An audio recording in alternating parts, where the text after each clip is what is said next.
আজ রাজস্থান ট্রিপের দ্বিতীয় দিন, আর দ্বিতীয় দিনের ব্লগটা একদম ট্রেন থেকে শুরু হচ্ছে, ঘুম থেকে ওঠার পর।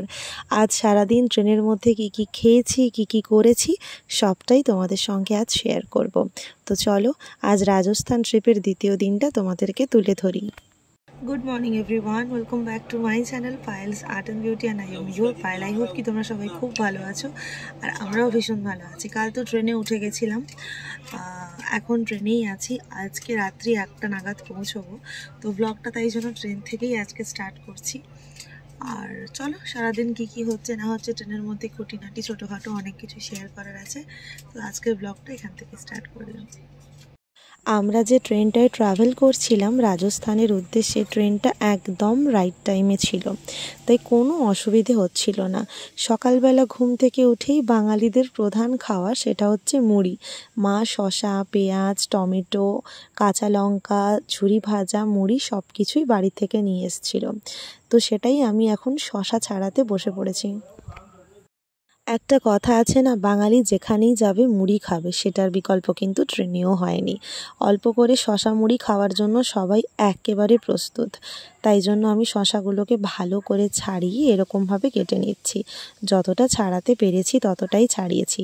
আর সকালের ব্রেকফাস্টটা একবার দেখো, ঝুরি ভাজা, শশা, মুড়ি আর অল্প একটু বোঁদে মিষ্টি দিয়ে আমাদের সকালের ব্রেকফাস্টটা আজকে স্টার্ট হলো।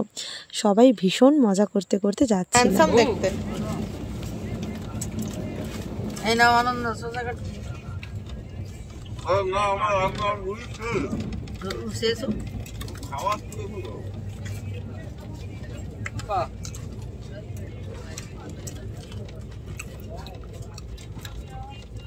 একটু বাদেই একটা স্টপেজে ট্রেনটা প্রায় 10 থেকে 15 মিনিট দাঁড়িয়েছিল, আর তার জন্য ও আর আমার মা একসাথে গেছিলো পেয়ারা কিনতে। তাই এখন ও দেখতে পাচ্ছি আমি ট্রেনের ভেতর থেকে বসে বসে পেয়ারা কিনছে। ওই ভেতরে লাল রঙের একটা পেয়ারা হয় না, যার ভেতরটা লাল, ওই পেয়ারাটাই কিনছিল। সো এখন ও গেছে নিচে পেয়ারা কিনতে, তোমাদেরকে দেখালাম, উঠেও আসছে। মা আর ও মিলে গেছিলো পেয়ারা কিনতে। জার্নি বেশ ভালো হচ্ছে, স্মুথ হচ্ছে, গরম নেই একেবারে, এখানে ভীষণ ঠান্ডা। সো এখন তো ট্রেনের মধ্যেই আছি আমরা। সকালবেলা ব্রেকফাস্ট হয়েছে, চা খেয়েছি, বিস্কুট খেয়েছি, সবই হয়েছে।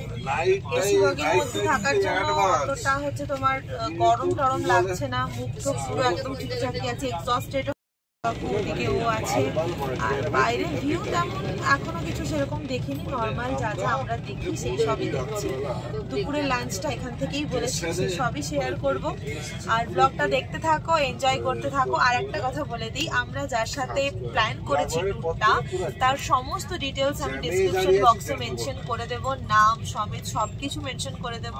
তোমরা কিন্তু অবশ্যই চেক আউট করতে পারো। আর নেক্সট যদি কোথাও ভাবছো যে তোমরা প্ল্যান করবে, অবশ্যই ওর সঙ্গে কিন্তু যোগাযোগ করতে পারো।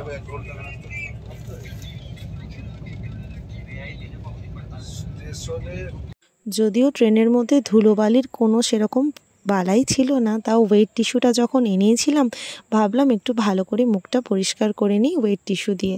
আমি না শুধু ভাবছিলাম যে রাজস্থানে গিয়ে আমার গায়ের রঙটা পুরো কালো পড়ে যাবে, মানুষ আমায় তারপর চিনতে পারবে কি না। কিছুক্ষণ অপেক্ষা করার পরই আমাদের দুপুরের লাঞ্চ চলে এসছে। আর ট্রেনের এই লাঞ্চের যে সিস্টেমটা, আমার এটা ভীষণ ভালো লাগে। ভাত, রুটি, আলু আর ওই পেঁপের একটা সবজি দিয়েছিল। আর সব থেকে যেটা ভাল লাগে সেটা হচ্ছে আচারটা।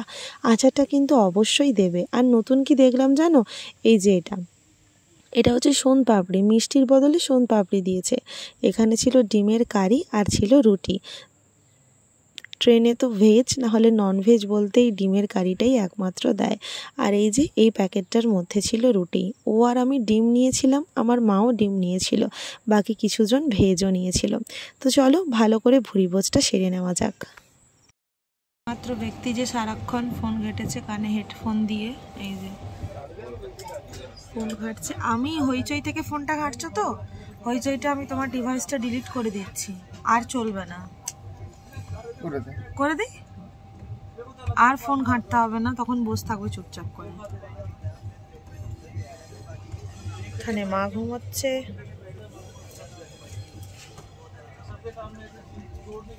বসে বসে এত বোর হচ্ছিলাম, তাই আমরা যে বগিতে ছিলাম ঠিক তার পরের বগিটাই ছিল ট্রেনের প্যান্ট্রি কার। ওখানে চলে গেছিলাম আমরা একটু টমেটো স্যুপ যেন ওরা পাঠায় তার জন্য। বলে আসার কিছুক্ষণের মধ্যেই টমেটো স্যুপ পাঠিয়ে দিয়েছে। এসির ভেতরটা এতটাই ঠান্ডা ছিল যে একটু গরম জাতীয় কিছু না খেলে একদম ভাল লাগছিল না। ট্রেনের চা তো ভীষণ বাজে হয়, প্রচণ্ড চিনি থাকে, তাই আমরা টমেটো স্যুপটাকেই প্রেফার করেছি। মাও এখানে টমেটো স্যুপ খাচ্ছে, বেশ ভালো ছিল, মিষ্টি ছাড়া বেশ ভালোই লাগছিল টমেটো স্যুপটা। তারপরে নিয়েছি পনির পকোড়া।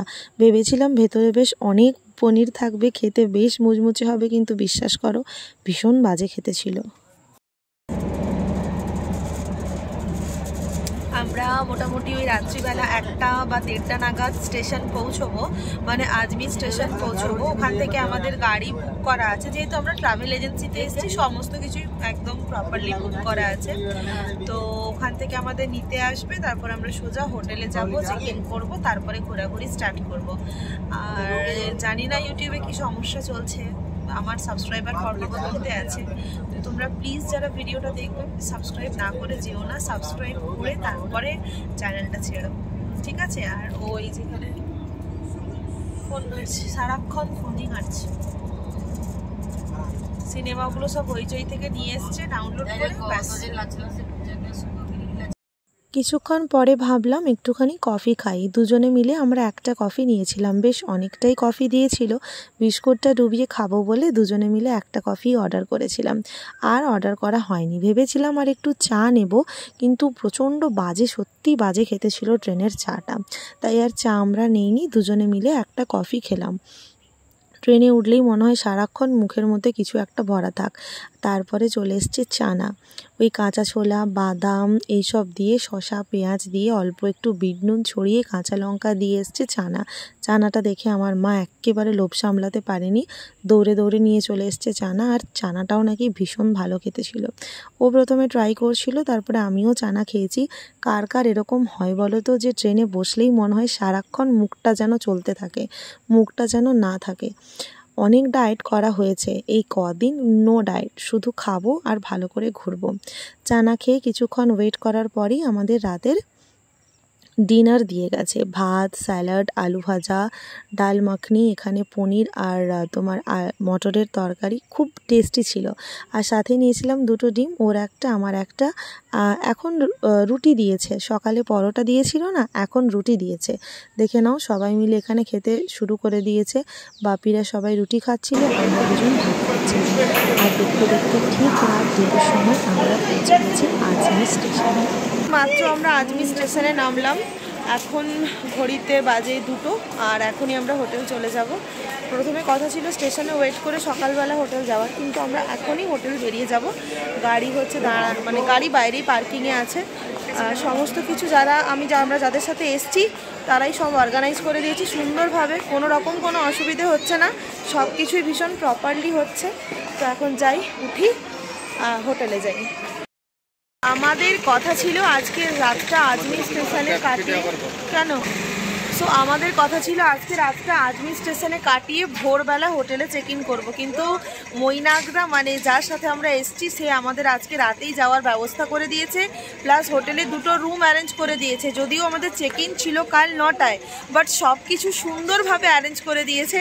তোমরা ডেফিনেটলি ওর সাথে কন্ট্যাক্ট করে ট্যুরে যেতে পারো, একদম স্মুথ জার্নি হবে। এখন গাড়িতে বসি। গাড়িতে জিনিসপত্র সমস্ত লোড করা হচ্ছে, আর আজকে আমরা যাচ্ছি আজমিরে নাইট স্টের জন্য। আর ব্লগটাকেও এখানেই শেষ করছি।